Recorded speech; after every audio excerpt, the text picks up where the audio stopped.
Welcome to Word on the Street. I'm Marcos Rivera, author, entrepreneur, and pricing coach. And today we're going to break down the pricing for Shopify. Yep, the e-commerce giant themselves. They've been on a roll. They've had some fantastic positive earnings results, great partnerships. I mean, Amazon, they benefited from the Klaviyo IPO. So they're on a roll. Their pricing is working for them, but I know there's some areas they can improve. So I'm going to break down what's working, what I like, and where things can actually be a lot better for them. All right. So let's jump right in. So I'm on their pricing page, and you can see here, pretty clean page. These guys have been around the block. They have a team dedicated to pricing. They know what they're doing. But a couple things that I want to point out here. So at the very top of the page, you'll see start for free, then enjoy $1 for 3 months. So I'm going to talk about this $1 thing in a minute, but the tagline on the top of the pricing page should always be inspiring someone. What's that thing they're after by even starting a free trial or even looking at this product? So if you go to their homepage, you'll see a lot of talk about how flexible they are, how customizable they are, sell or build your shop your way, sell things fast and all that. So you could start off with something very simple on the top, like sell your way today, something that inspires you to go ahead and move further and try. So I would change that upper tag to something more inspirational. And then when it comes to this free trial thing that they're talking about on the top here. So this is a very clever freemium for 3 days. And then it slips into a promotional free trial, $1 a month for the next 3 months. Now, this isn't anything new. Storage companies have been doing this forever, right? Your first month of public storage is $1, and then it slips into the normal monthly fee. But they're using it here, and I think it's a pretty effective wedge approach, right? So you get someone in for a couple of days. That 3 days might, maybe be better off at 5 or 7, but 3 days to really start setting yourself up in Shopify, get familiar. And then this is where you want to now give them the credit card to charge that dollar. So this is helping them get over that penny gap a little bit. Give me the credit card. It's $1 a month, very low commitment. And in that 3-month time frame, hopefully that you're reaching value and gaining momentum and have shifted a lot of your inventory and set up within Shopify. So you invested enough in that 3 months where you maybe not want to rip them out, should lead to a pretty high conversion into a paid plan. Section 2 is the price plans themselves. So they have a good, better, best option here: basic, Shopify, advanced, very normal, clean. I would change a few things here. One is it defaults to the pay monthly rates, $39, $105, $399. And I would prefer if they defaulted to the cleaner pay yearly rates of $29, $79, $299. I think where the optics are much better if you land there. And if somebody were to click on pay monthly, they'll see the sort of less fluent numbers on the pay monthly, and then they'll come right back to the pay annual. These numbers are lower, cleaner, easier to absorb. So from a psychology perspective, major thumbs up to Shopify for doing this. And if you look at here, I would also give them a thumbs up for at least putting some description on who these plans are for. Basic for individuals, etc. Shopify, small business, and then you have advanced.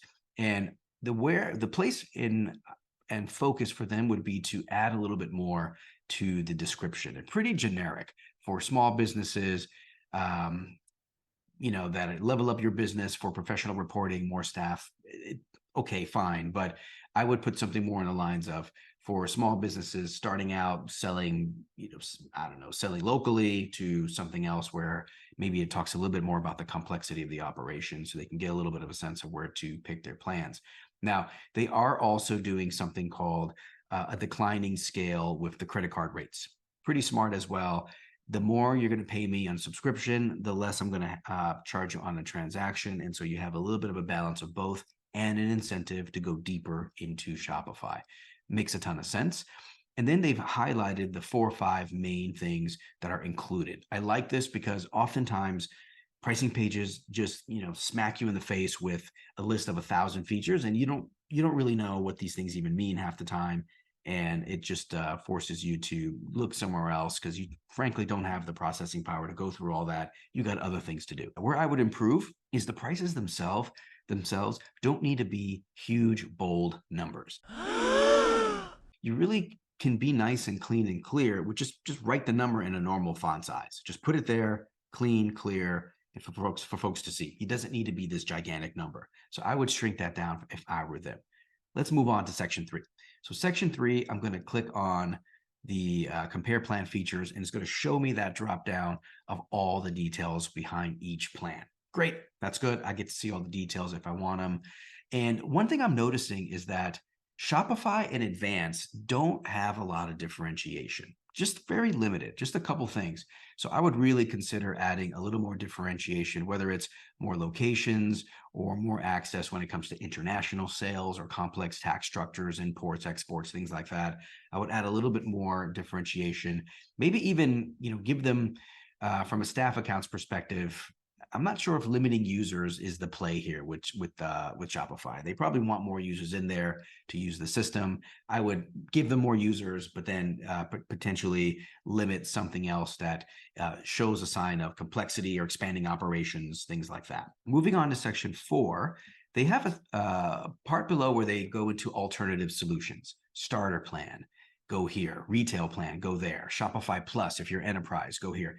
And I really like this because this is using a technique I called forking, where a fork in the road, you can look at these plans if you are a specific type of buyer looking for certain things, and it allows you to really shape the message to each buyer and not have to serve so many different audiences with one pricing page. So good move on Shopify to have these different sections where you can jump out and explore.